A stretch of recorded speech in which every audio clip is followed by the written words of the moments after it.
In this video, I'm going to show you how to view and adjust the temperature set points on your Whirlpool refrigerator.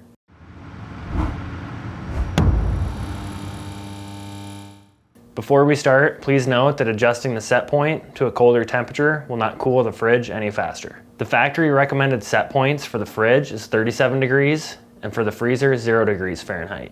These settings should be suited for most households. However, if your fridge is in a room with inconsistent temperatures, you may need to adjust these settings.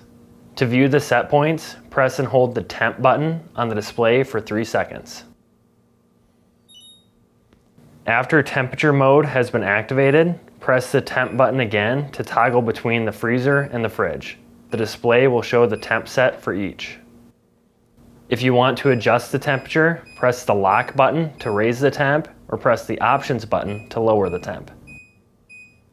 Once you have the desired setting for the compartment, press the temp button to switch to the other. Again, if you want to adjust the temp, lock will increase the set point and options will decrease the setting. Once you have finalized the settings, press fast ice to save.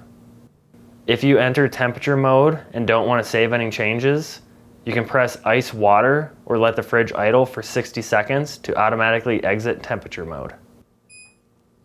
Whirlpool recommends waiting 24 hours before storing items in the refrigerator after establishing set points, as it will need time to achieve the desired temperatures.